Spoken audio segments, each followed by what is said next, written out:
네, 여러분 반갑습니다. 우리 박 회장님 강의 들으니까 성공하실 것 같아요? 또 대답 안 한 분도 있네. 이게 실패하려고 오신 분. 인상을 펴시고 인상 쓰고 있으면 성공 못합니다. 그런데 왜 어떤 분은 성공하고 어떤 분은 성공이 더디거나 안 그러면 그만둘까요? 뭐 때문에 그럴까요?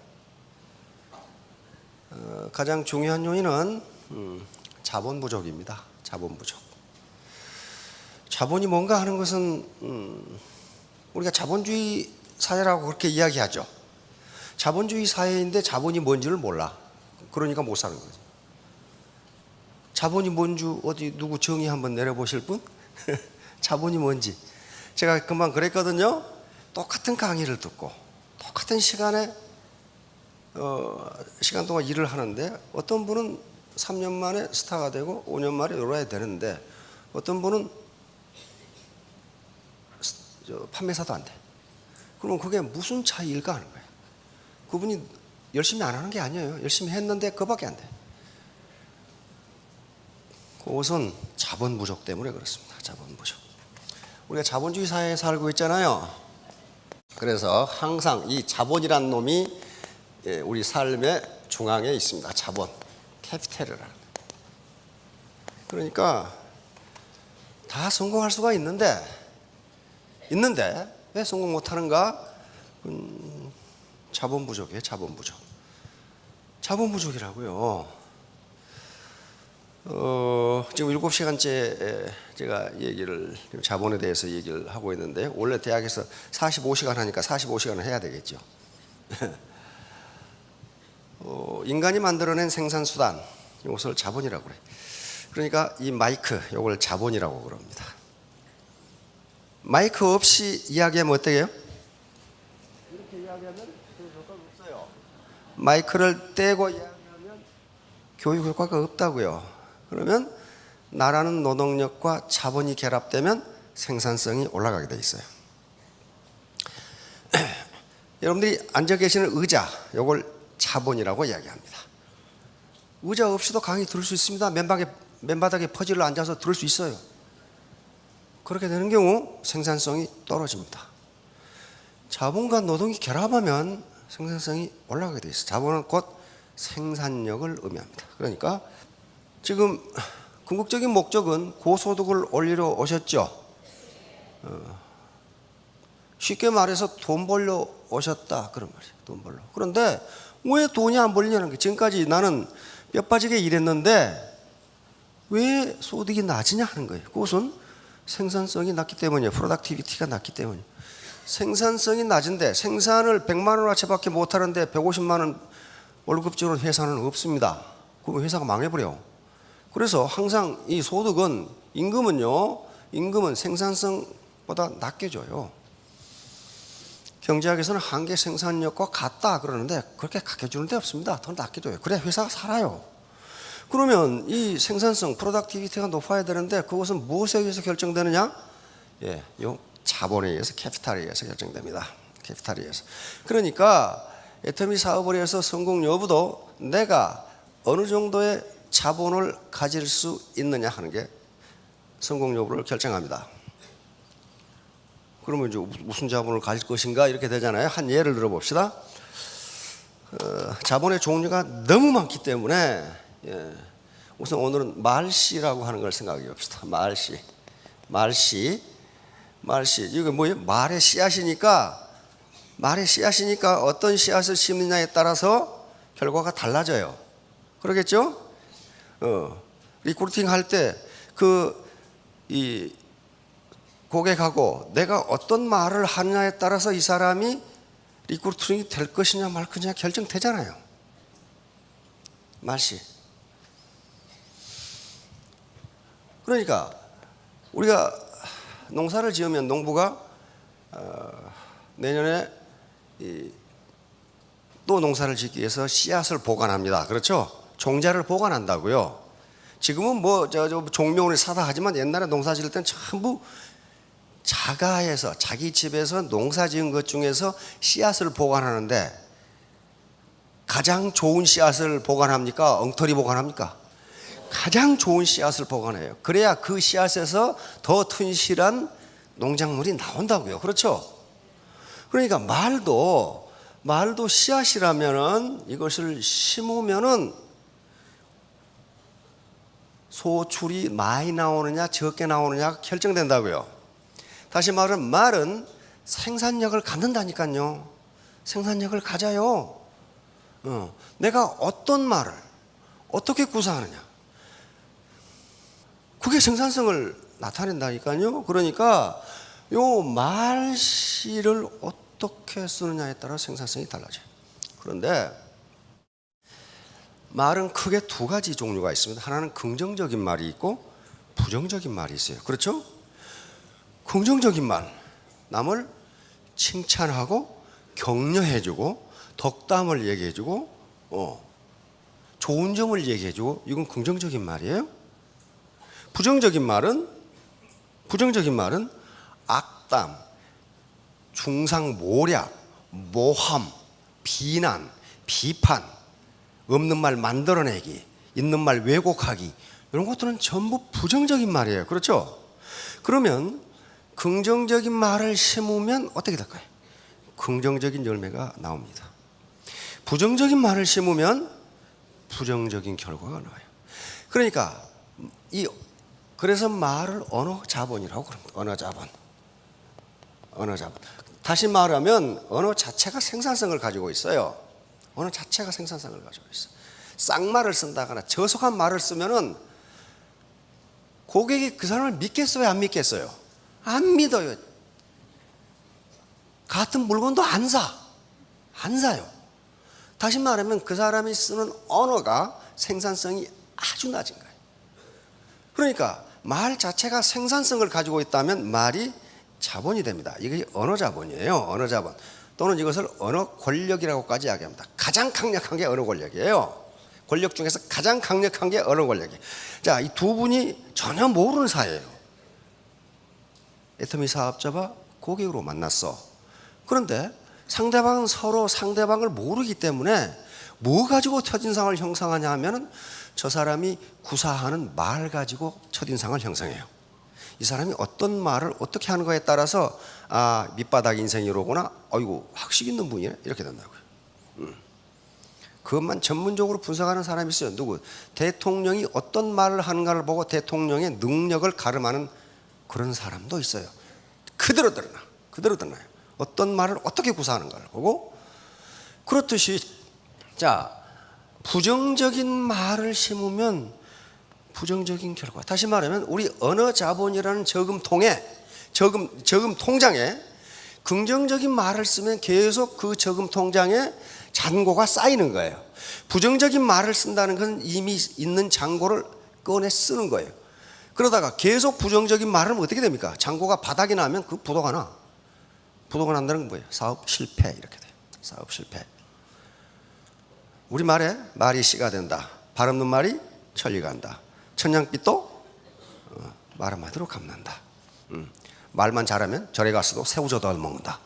이렇게 있단 말이에요. 그러면 그게 그 속담이 틀린 거냐? 그러면 그렇지가 않아요. 여기서 제가 하는 이 말은 뭐 선언적으로 추상적으로 그런 게 아니고 이미 학자들이 그렇다는 걸 증명해 놨어요. 긍정적인 말을 쓴 사람은 성공하고 부정적인 말을 쓴 사람은 실패한다는 거예요. 그게 자기 암시라고 하는 겁니다. 자기 암시, 오토 서제스천. 자기 암시. 이게 무슨 말이냐면요, 자기가 어떤 말을 했을 때 가장 먼저 듣는 사람은 누구예요? 자기 자신이에요. 그런데 자기 자신은 남에게 목소리를 통해서 전달하지 않는 말까지도 다 들어. 내 속으로 저는 죽일련. 그렇게 했으면 나는 알아. 상대방은 못 들었어, 그것을. 상대방은 못 들었어. 그런데 그 부정적인 말이 자기 암시로 들어가요. 자기 암시. 이 자기 암시는 잠재의식 또는 무의식 속에 들어갑니다. 잠재의식. 따라서 긍정적인 말을 쓰는 사람은요, 잠재의식 속에 긍정적으로 입력이 돼. 정신분석학자들이 이건 밝혀낸 것이죠. 그러면 성공 메커니즘이, 그걸 석세스 메커니즘이 작동하기 시작해서 그 사람이 하는 일은 다 성공한다, 이렇게 돼 있어요. 마찬가지로 부정적인 말을 쓰는 사람, 괜히 남을 헐뜯고 비방하고 비난하고 없는 말 만들어서 하고 중상모략 모함 이렇게 하는 사람은요, 누가 가장 피해를 보느냐 하면 자기가 가장 피해를 봐요. 누가 그런 짓을 잘하면 여자들이 잘해요. 여자들이 계속 남을 헐뜯어. 그런 사람이 잘 되는가 보자 하면 안 돼. 전혀 되질 않아. 왜 그러냐 하면은 그것이 자기 잠재의식 속에 들어갔기 때문에 그래요. 누군가를 계속 비난한다는 것은 부정적인 말이 잠재의식 속에 들어가는 거예요. 자기 암시를 통해서. 그러면 내 페일리어 메커니즘, 실패 메커니즘이 작동되면서 무슨 일을 해도 안 돼요. 안 돼요. 경제학에서 자본의 정의는 인간이 만들어낸 생산수단, 이게 자본의 정확한 정의예요. 그러나 자연으로부터 부여받은 생산수단, 토지도 자본으로 칩니다. 경치 다 자본이에요. 그걸 갖게 되면 그 자본은 생산성을 발휘합니다. 자, PPT가 많으니까 하나하나 설명을 해보겠습니다. 자, 다음. 자, 제가 여기서 하는 얘기는요, 실증 분석입니다. 규범적 분석이 아니에요. 실증 분석은 if then, 즉 과학적 사실을 인과관계에 따라서 설명한 것 뿐이지 그것이 좋다 나쁘다, 누가 잘했다 못했다를 따지는 게 아닙니다.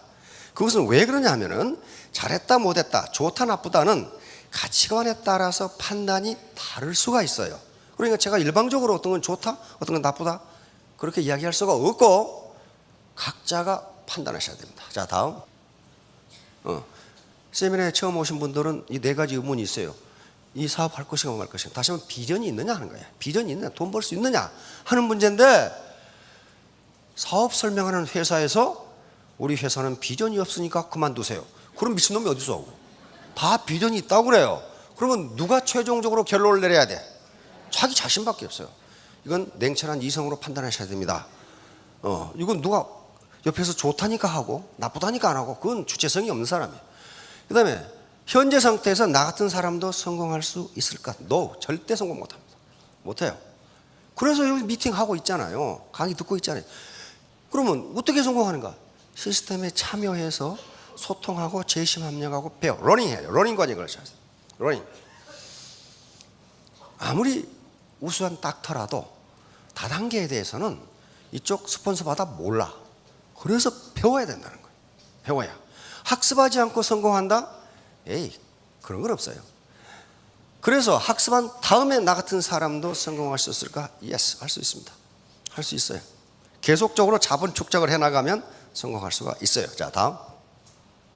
자, 우리 성공하려고 여기 오셨어요. 그렇죠? 여기서 규정하는, 디파인하는 성공은 안정적인 고소득입니다. 그러면 안정적인 고소득을 얻으려면 자본 축적이 필연적입니다. 우리는 자본주의 사회에 살고 있어요. 사회주의가 아니에요. 자본주의, 캐피탈리즘. 이것은 캐피탈이 모든 걸 결정해요. 모든 걸 결정해요. 캐피탈이. 그런데 이 자본 축적을 하는 게 이 자본의 범위가 하도 넓기 때문에 쉬운 일이 아니에요. 그래서 계속 이런 강의가 계속되는 겁니다. 자, 다음. 자, 토마스 에디슨. 발명왕입니다. 이 양반 학교 어디까지 다녔어요? 초등학교 3개월. 초등학교 3개월, 1년도 아니야. 3개월 만에 선생님한테 나는 내가 평생 몇 년을 교사를 했지만 이렇게 밀어간 놈은 처음 봤다. 이렇게 멍청한 놈은 처음 봤다. 그래서 쫓아내버렸어. 3개월. 그러나 그 멍청한 게 아니고 내가 보기엔 그 선생님이 멍청했어요. 뭐 때문에 쫓아내버렸냐면은 선생님이 물은 불에 반대다. 그래서 물로 불을 끄는 거다. 그랬단 말이에요. 에디슨이 거기에 대해서 질문을 했어. 뜨거운 물도 뜨겁고 불도 뜨거운데 같은 거지 왜 반대입니까? 그러니까 이렇게 멍청한 놈이 있나? 그러니까 쫓아내버렸어. 그런데 에디슨 어머니가 교사였습니다. 학교에 그 선생님을 찾아가서 항의를 했어요. 멍청하다고 그러니까 나는 내 아들을 그렇게 생각하지 않아요. 선생님이 뭔가 잘못 생각하신 거예요. 그 순간이 에디슨 자서전에서 나와 있어. 뭐라고 됐냐면 나는 평생 실망시켜드려서는 안 될 뿔을 갖게 되었다. 그러니까 에디슨이 그렇게 밤낮으로 이런 건 누구를 실망시켜드리지 않기 위해서, 어머니를 실망시키죠. 여러분들도 누군가를 실망시켜드려서는 안 될 분이 있을 거예요. 있을 거예요. 그분에게 나라는 사람을 믿고 있는데 실망시켜드리면 안 되잖아요. 자, 에디슨 한 말입니다. 천재는 1%의 영감과 99%의 땀으로 이루어진다. 따라서 천재는 단순히 자신이 해야 할 모든 일을 완수하는 재능을 가진 사람이다. 이게 뒷말이 굉장히 중요해요. 천재는 영감은 지금 같으면 IQ입니다. 이게 1%밖에 안 되고 나머지 99%는 땀이다. 인스피레이션, 퍼스피레이션, 그렇죠? 땀이다. 노력이다. 자, 다음. 이것을 스테판 크라이라는 독일의 학자는 바꾸었어. 이렇게 성공은, 이 양반 책에는 인생은 그렇게 돼 있어요. 성공은 1% 우연과 99% 노력으로 이루어진다. 그런데 에디슨의 말은 노력을 강조하기 위해서 한 말이다. 에디슨도 그렇게 이야기하고 있습니다. 그리고 많은 사람들이 그렇게 해석했는데 스테판 크라이는 그걸 반대로 해석했어요. 아무리 99% 노력해도 1% 우연히 뒷받침해주지 않으면 성공할 수 없다. 성공할 수 없다.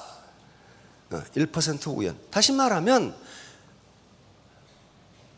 여기 처음 오신 분들 중에 애터미는 나의 운명, 그래가지고 여기 오신 분이 없어요. 누군가가 가자고 그러니까 아이고 밥도 사주고 차비도 대준다는데 가보자 하고 오신 거예요. 우연히 오신 거란 말이에요. 이게 우연이에요. 그래서 여기 오신 것은 1% 우연입니다. 우연이에요. 에디슨, 만약 우리가 할 수 있는 일을 모두 한다면 우리들은 우리 자신에 대해 정말로 깜짝 놀랄 것이다. 다시 말하면 자기 능력을 과소평가하지 말라는 거예요. 해보지도 않고 내가 어떻게 로얄, 내가 어떻게 스타마스타, 그게 아니라는 거예요. 해보면 된다는 거예요. 일반적으로 남자는 자기 능력을 과대평가한답니다. 능력이 100밖에 안 된 사람이 150이라고 허장성세를 부려. 여자는 자기 능력을 과소평가한답니다. 100인데 60밖에 평가 안 해. 근데 그게 양심이 불량해서 그런 게 아니고 인류학적으로, 다시 말하면 진화론적 입장에서 그렇게 될 수밖에 없답니다. 남자는 가능하면 종자를 많이 퍼뜨려야 되기 때문에 자기가 굉장한 파워를 가지고 있는 채는 항상 날개를 벌리고 다닌단 말이에요. 굉장한. 근데 여자는 아무 종자나 받을 수 없기 때문에 골라서 받아야 되니까 선별하다 보니까 꼼꼼하게 따진다는 거야. 나빠서 그런 게 아니고 그 DNA 속에 그게 들어있답니다. 그런데 터미는 한 줄에 남녀가 같이 있으니까 호장성세를 부르는 남자를 대리 누르고 의기소침해 있는 여자를 끌어올리면 시너지 효과가 나오잖아요. 그래서 성공할 수 있는 거예요. 자, 다음. 우리 헨리 포드, 이 양반은 100년 뒤에 다단계가 나올 걸 알았어. 그러니까 뭐라 했어요? 만남이 시작이고 coming together is a beginning. 오늘 coming together 같이 오셨죠? 이게 시작이에요. 여기서 다 끝나는 게 아닙니다. 여기서 배워도 다 아는 게 아니에요. 두 번째, 계속 함께 하는 것이 발전이고 keeping together is progress. keeping together, 계속 함께 하는 것이 progress, 발전이고 working together is success, 함께 일하는 것이 성공이다. 마찬가지입니다. coming together, 오늘 같이 오신 것이 a beginning, 이제 시작이에요. keeping together is progress, 계속 함께 하는 것이 발전이에요. 오늘 여기 오시고 똑똑한 분 중에는 다음부터 안 나와. 그냥 다 알겠더라. 다 알아. 그 아무것도 모르는 사람이. 다 알면 여기가 설명할 수 있어야 돼. 이 무대에서 설명할 수 없으면 다 아는 게 아닙니다. 파트너를 만나서 또는 고객을 만나서 사업 설명을 할 수 없다면 다 아는 게 아니에요. 제품 설명을 할 수 없다면 다 아는 게 아니라고요. 마케팅 프로를 설명할 수 없다면 그거 다 하는 게 아니에요. 근데 다 알았다 이거예요.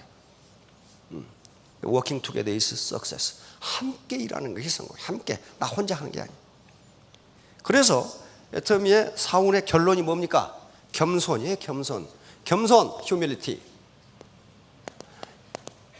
요 겸손이 뭐냐 하면은 겸손은 남의 말을 듣는 게 겸손이라고 정의되어 있어요. 남의 말을, 나보다 못한 사람의 말을 들어줘. 그리고 항상 내가 틀릴 수도 있다. 요 여지를 남겨도. 그리고 저분이 말하는 게 그렇게 생각할 수도 있겠다. 이게 겸손이에요. 이게 그냥 제가 아무것도 모릅니다만은 이게 겸손 아니에요. 이 교회 다니시는 분 많죠? 많으시죠? 축도가 끝나면 이제 개별 기도가 중얼중얼 한번 눈 감고 하고 있으면 목사님은 거룩하게 이 성경 끼고 착 가운데 가서 착 문 앞에 딱 서죠. 목사님 설교 오늘 은혜 많이 받았습니다 하면은 목사님 뭐라고 합니까? 아직 많이 부족합니다. 이렇게 하죠. 이때 한 말씀 해보십시오. 그러면 겸손한지 안 겸손한지가 나옵니다. 옳습니다. 오늘 들어보니까 많이 부족하시던데요. 이때 그 말을 참 감사합니다 이런 분은 겸손한 분이에요. 그러나 저는 그런 분을 본 적이 없어요. 왜? 거짓말이라 그 말이 거짓말. 그건 겸손하지 않은 거예요. 목사님이랑 다 할 수 없잖아요. 이때 푹 찔러봐. 오늘 들어보니까 많이 부족하십니다. 그러면 얼굴이 팍 변해. 겸손하지 않은 거예요. 겸손한 척 하는 거예요. 그건 위선입니다. 그러니까 겸손이라는 것은 많은 성공학자들이 남의 말을 틀어주는 것이, 그리고 거기서 배우는 거라고요. 공자는 그것을 논어에서 불치하문 그랬어요. 아랫사람에게 묻기를 부끄러워 말라. 삼인행 필요하사. 세 사람이 가면 그 중에 반드시 내 스승이 있다. 공자 같은 사람이 그랬어. 공자 같은 사람이. 그러니까 우리가 뭐 잘났다고 아는 체 하겠냐 말이야. 이게 겸손입니다. 자, 헨리 포드. 대부분의 사람들이 사소하다고 무시하는 것들에 관심을 갖는 소수가 부자가 된다. 처음에 이 전문 다단계꾼들이 옵니다. 치솔 하나에 990원입니다. 그러면 이걸 팔아가지고 언제 돈 벌어? 그러거든. 치약 하나에 2,900원입니다. 사소하다 이거야. 이걸 29,000원 받아야지 왜 2,900원 받냐 이거야. 근데 포드가 뭐라 그랬어요? 많은 사람들이 사소하다고 무시하는 것들에 관심을 갖는 누가? 소수가 부자가 된다. 소수가. 그래서 우리 로얄들이 부자가 됐잖아요. 응? 부자가 됐잖아요. 근데 왜 성공했을까? 휴밀리티, 겸손하기 때문에 그래요. 들어줬어요. 들어줬어. 자, 다음. 나야, 나. 바로 인간 개발을 위한 가장 중요한 조건, 기본 조건은 겸손입니다. 겸손. 남의 말을 들어줘야 돼. 나만 똑똑하다고 하는 사람들이 있는데 대부분 실패합니다.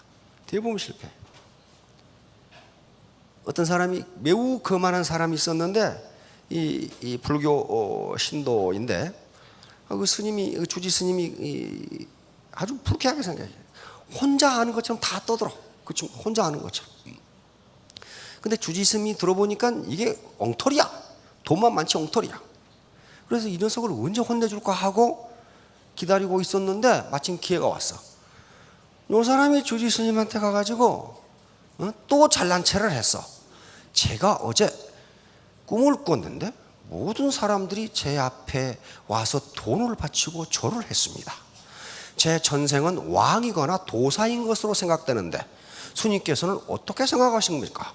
이렇게 물으니까 주지 스님이 하시는 말씀이 그러십니까?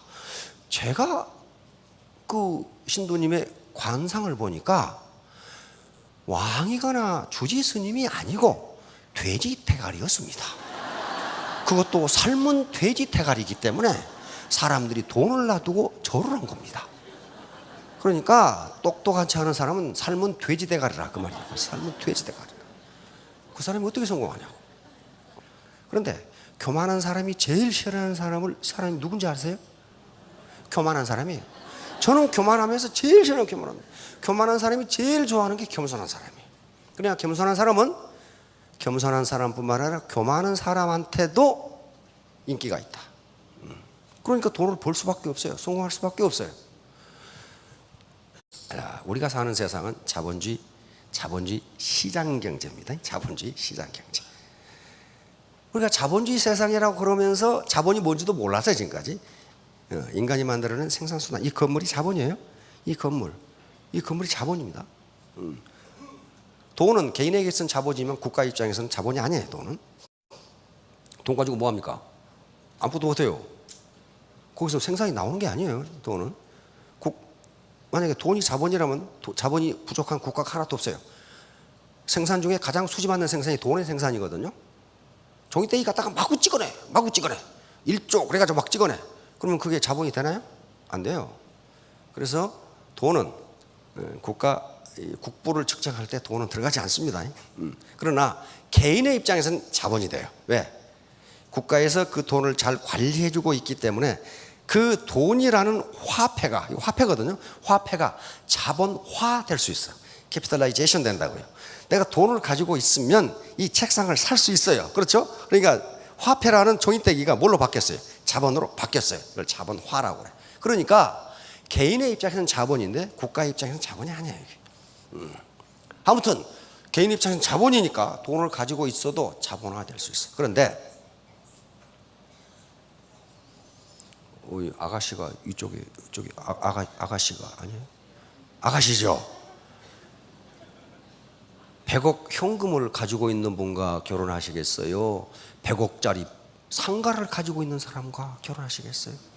100억짜리 상가. 돈은 자본이 아닙니다. 100억짜리 상가는 자본이에요. 거기서 뭐가 나와요? 임대료가 나온단 말이에요. 100억 지금 은행에 넣어봐야 몇 푼 나오지. 나중에는 마이너스 예금이 될 수도 있어요. 마이너스 예금은 저축한 사람이 돈을 주고 저축을 하는 거란 말이에요. 지금 일본이 그렇게 하고 있죠. 은행에 저축하려면 이자를 내고 저축을 해야 돼.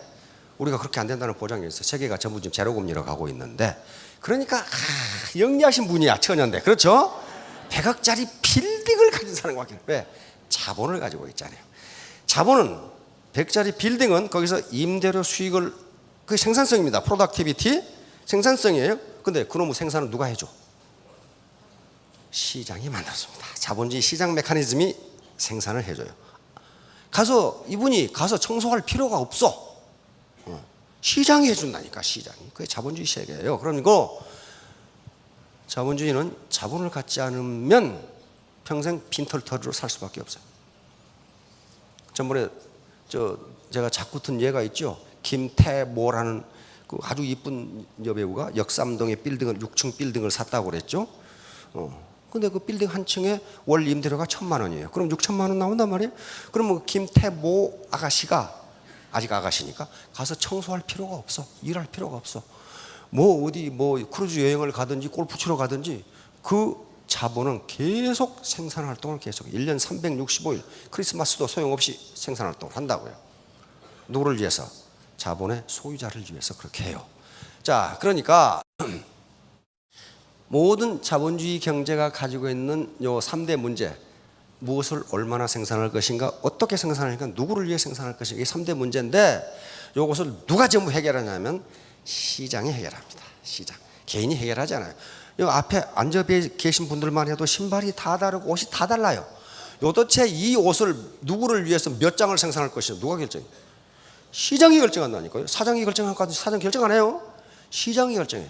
어떤 옷이 시장에서 좋은 가격에 잘 팔리냐, 그거 만들어. 그렇잖아요. 안 팔리는 옷을 만드는 사람은 어떻게 됩니까? 망해요. 왜? 누가 그걸 심판해? 누가? 시장이 심판합니다. 시장의 심판은 냉엄합니다. 안 팔리는 옷을 만들었다는 건 뭘 의미해요? 자원 낭비를 의미해요.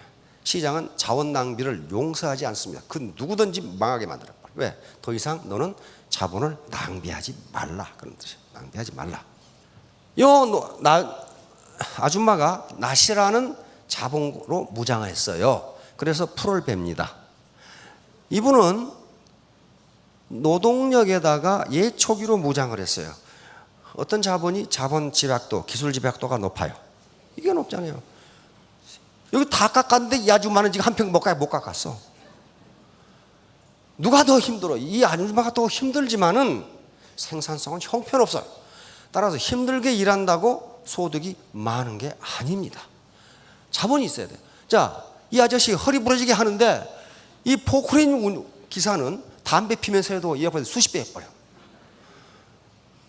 이분이 힘들지만은 이분이 생산성이 높기 때문에 포크레인 기사가 더 많은 페이를 받는다 그런 말이야. 그러니까 이게 자본이에요. 바로 그러니까 삶의 과정은 자본 축적 과정입니다. 이 자본 축적 과정에서 이 자본 축적을 충실히 한 사람은 높은 소득을 얻고 시간을 낭비한 사람은 그렇지 못합니다. 자, 다음 가장 무거운 죄, 빠삐용이라는 영화가 있습니다. 보신 분도 계실 건데요. 이 장면이 나와요. 빠삐용이 프랑스의 에딴섬, 조지아 섬에 죽어야 나올 수 있는 감옥의 독방에 그런데 이 사람은 자기는 죄가 없어. 왜? 포주를 죽였다는 이유로 지금 여기 들어왔거든. 근데 자기는 포주를 죽인 적이 없어. 그러니까 계속 탈출하기 위해서 탈출하려면 힘이 있어야 탈출하잖아요. 이제 늙어 빠져가지고 있는데, 그러니까 여기 지금 감방에서 이 바퀴 잡아먹고 지네 잡아먹고 있는 장면이 나옵니다. 그 단백질이에요. 그러니까 나중에 배고프면 잡아 드시든지 그러면서 운동을 해서 나중에 탈출을 하죠. 근데 여기서 꿈을 꾸는데 이 장면이 나왔어요. 여기 12명의 재판관이 재판장이 서 있고, 이 사람이 빠삐용이 불려갔어. 그래서 주장하는 거야. 나는 그 포주를 죽인 적이 없다. 그래서 나는 무죄다. 그러니까 재판장이 뭐라 합니까? 너는 포주를 죽이지 않을 수도 있겠지. 그러나 너는 사형에 처할 죄를 범했다. 시간 낭비죄. 도대체 젊은 시절에 공부하지 않고 왜 그 사창가를 왔다 갔다 했냐 말이야. 시간 낭비 아니에요. 시간 낭비. 우리나라 역 앞이나 뒷골목에 가면 그놈의 술집이 너무 많아. 너무 많아. 거기서 시간 낭비하고 있어. 자, 이렇게 되면 이 시간 낭비죄가 가장 큰 죄인데, 서구에서 바로 시간 낭비죄는 그 죄라는 게 자본 축적을 소홀히 한 죄. 그것은 누가 부담해야 되냐면 자신이 부담해야 돼. 그 결과는 참담합니다. 자, 다음. 그 죄. 바로 내 삶이 지금 소득이 엉망이고 삶이 부자연스럽고 그 다음에 불만이라면 그것은 자본이 없는 탓이에요. 누구 탓할 수가 없어요. 왜? 신은 우리에게 누구에게나 하루 24시간의 시간을 주었는데 너는 도대체 그거 뭐 했느냐 이게 그 시간. 그 아까운 시간 동안에 너는 뭐 했느냐 하는 거거든요. 자, 톨스토이가 하는 말이 있습니다. 톨스토이 인생론 365일 싹 적어놓은 게 있어요. 거기에 이런 질문이 있어. 당신에게 가장 중요한 때는 언제인가? 언제라고 그랬어요? 현재입니다. 근데 현재라는 시간이 있어요, 없어요? 없어요. 현재라는 시간은 없어요. 1초 전은 현재의 과거예요. 과거예요. 1초 후는 미래예요.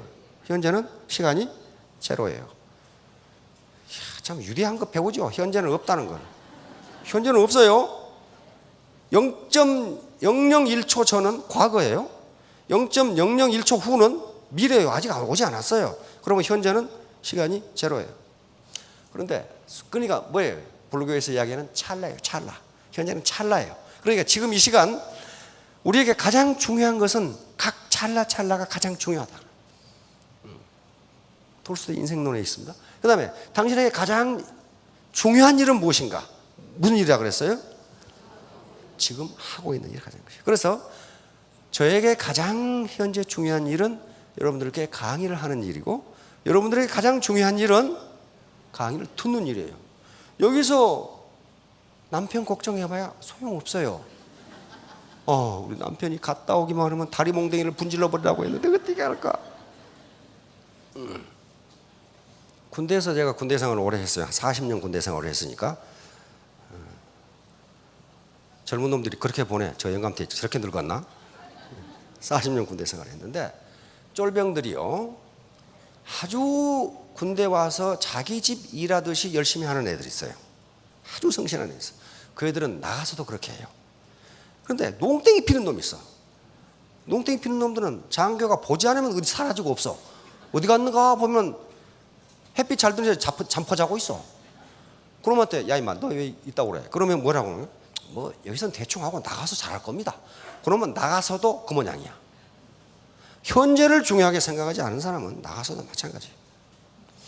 마찬가지로 자, 당신에게 가장 중요한 사람은 누구인가? 바로 저에게 가장 중요한 분들은 여러분들이에요. 지금 만나고 있는 사람이에요. 만나고 있는 사람. 여러분들에게 가장 중요한 사람은 저예요. 요걸 한 사람은 이게 축적돼서 인생이 풍요롭게 된다고 이야기해서, 이건 톨스토이만 이렇게 이야기하는 게 아닙니다.